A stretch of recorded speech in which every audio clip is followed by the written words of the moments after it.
this world, there should be joy and happiness. When a mother looks into her baby's eyes, she sees a world of possibility. A future life, a mother's dream is so divine. Sending a real love to the sky. World, don't you ever make my baby cry.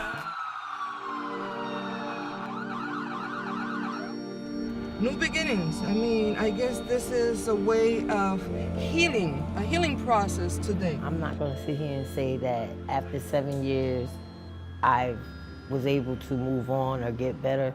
It's a struggle every day. Because I'm his mother. That's my only child. That's my only son. And I'm never going to see him again. My name is Sharon Kelly. I'm the mother of Jermaine Kelly, who was murdered on October the 7th, 2003, street that we lived on. He went to visit his aunt, and he was shot in the back by a young man by the name of David Bilal Williams. Shot him 7 times. First bullet paralyzed my son. He emptied the gun. Last bullet to the head. He thought my son was there to visit a young lady that he was interested in, not knowing that that was his cousin that he was going to visit. My world came to an end that day. These fabulous women, and I hate to say it, but because of my son's death. And I mean, that's how it happened. These women that I would have never met. I mean, I can't imagine the reason that our paths would have crossed. Because this is not a Newark problem. This is a national, and it's even an international problem. People have to overcome their fear, have to overcome their apathy, have to step out. If nobody steps out, then nothing is going to happen. For me, I haven't grieved yet. I'm in the process. I had never had the opportunity to grieve. Have somebody said, I'm sorry. Says somebody tell me, I understand what you're going through. When they ask you that you want to do this documentary with us, you know, and talk about the death of your son, talk about the circumstances and why you had to leave the area. How did you feel about it? I mean, a lot of people say, no, I don't want to do that because I'm not grieving yet or I don't feel up to. So. Well, at first I didn't, because it's kind of hard. It's still emotional for me to talk about my child, even though it's been 7 years. But then I think about the way he died, the justice he got, and I feel like if I talk, maybe certain things will change. Here in our city, because the unfortunate part, or the fortunate part, is that we're the only ones that's going to be able to make a difference. That's right. I don't want to keep pointing fingers at people. I just want to do. I don't care where you are or where you were yesterday. Where are we and what are we going to do as of today? And what is the name of your son? His name was Keith Winfred Calhoun Jr. Where my son lived, where we all lived, we lived on the 2nd floor. We got good memories because my kids grew up, they used to play in the back. We used to have cookouts. Everybody, the neighbors would sit on our porch, or we vice versa, sit on their porches. You're supposed to say anything. You're supposed to, like, be quiet. Like, when we had the police protection, some people came up to me and was like, you're making our neighborhood hot because you had the police out here. I said, well, if you're going to protect my family, I have them leave and you can protect them. He's there.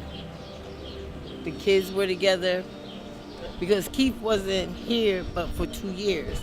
He was staying in Perth Amboy with my brother. But then he wanted to come back and be with his brothers and go to school here. So we had a lot of memories with Keith. We had Thanksgiving together. He hid in the trunk of the car because we were looking for him, but he's in the trunk of the car because he's that kind of jokester. He done took the turkey and got it in the car with the turkey. So, I mean, Keithy was a jokester. He always had his friends at my house. His friends became my children.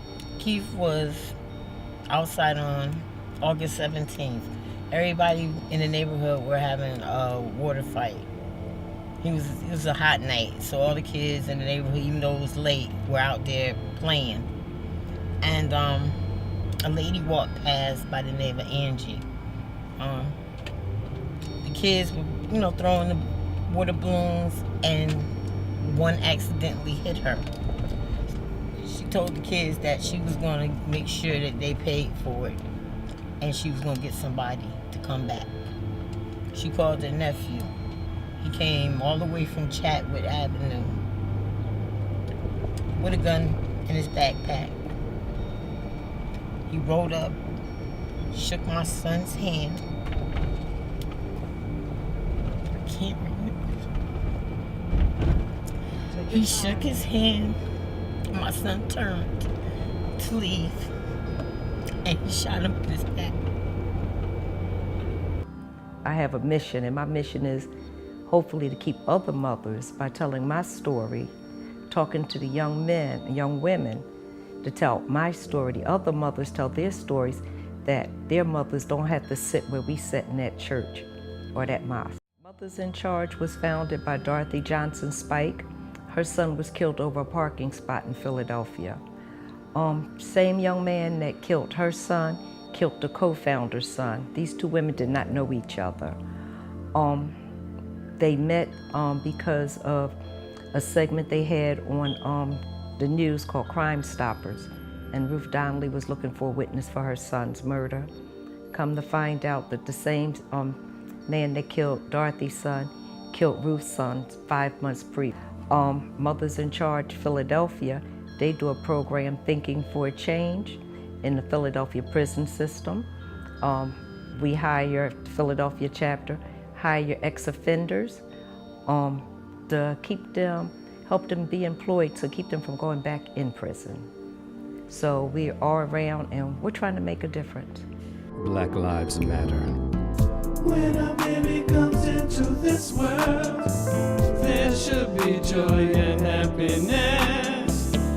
When a mother looks into her baby's eyes, she sees a world of possibility, a future life. A mother's dream is so divine, sending a prayer up to the sky. World, don't you ever make my baby cry. A mother's dream.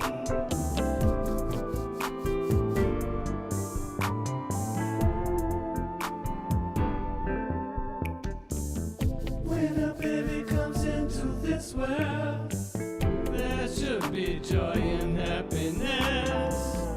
When a mother is holding those little hands, she sees a world of insecurity, a future life. A mother's dream is so divine, sending a prayer up to the sky. World, don't you ever change my baby's life. A mother's dream is so divine, sending a prayer up to the sky.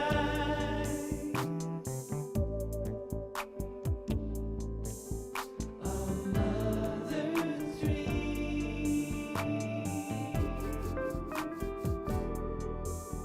A mother's dream.